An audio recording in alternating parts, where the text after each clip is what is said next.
The South China Sea has become a hotspot issue recently that sparks heated discussions around the world. According to historical records, Chinese fishermen began to fish and operate on the South China Sea islands ever since the Western Han Dynasty. Remains of temples, stoves, and graves are still found on 12 islands and sandbanks. Chinese fishermen were the first to name the South China Sea islands. They were also the first to conduct long-term development operations in the South China Sea region. They were direct witnesses to the history of the South China Sea. Now, let's listen to some authentic memories about the South China Sea.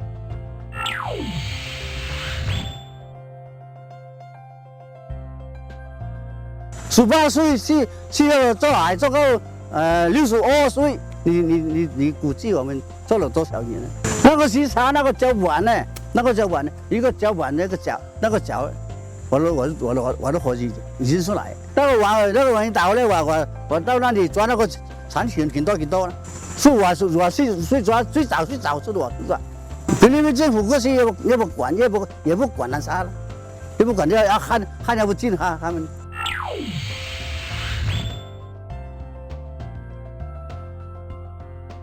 在那个南沙，就得讲我们中国的，就是我们祖宗来。第一次到那个南沙，我就问那个老一辈的，老外啊，这个南沙的什么国家的？老一辈对我说这样讲，南沙都算不得我们中国的，我就记在脑下。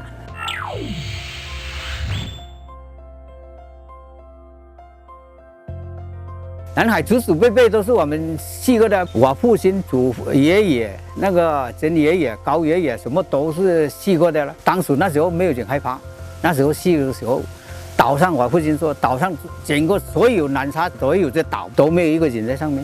那些渔民很早以前就在海底那个礁盘的附近，就那个礁盘的旁边作业的时候，已经发现好多那个文物。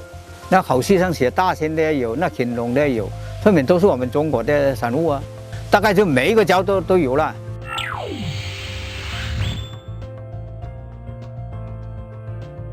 你说你南沙就你菲律宾的，你菲律宾哪一年去过南沙？你哪一年住在南沙岛上？最早年的时候，我们50、60年代那时候，我们就去南沙了啊。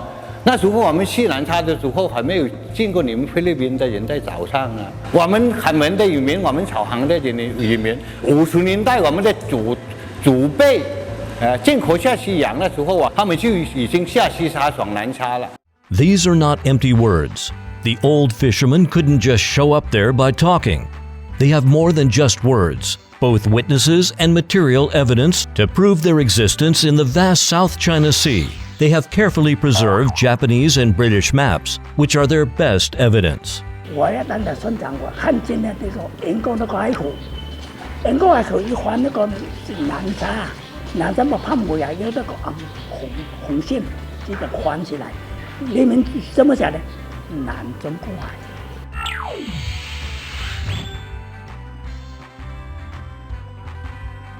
日本那个沿沟不是有那个线嘛？ 那个九线呢，应该那种中国。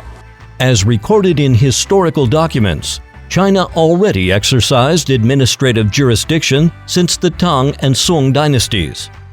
In the territorial map of Yuan dynasty, Nansha Islands and Xisha Islands were already part of China's territory. Chinese fishermen began fishing on the South China Sea islands in the early Ming dynasty at the latest. For generations, people from Hainan have been sailing to Nansha.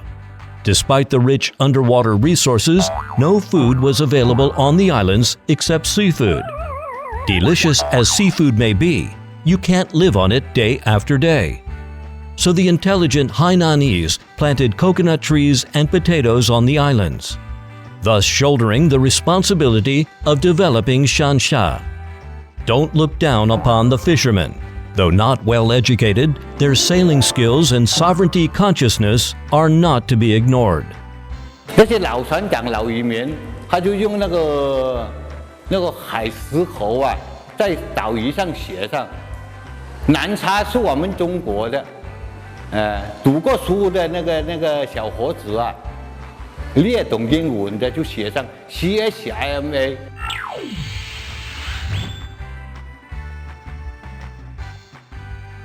50年，第一年呢就是到南沙生产。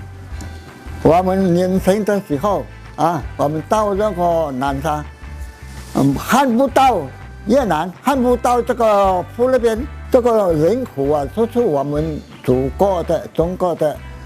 Dear neighboring countries, after hearing stories from the old captains, do you still believe it is right to claim the land cultivated by others for generations?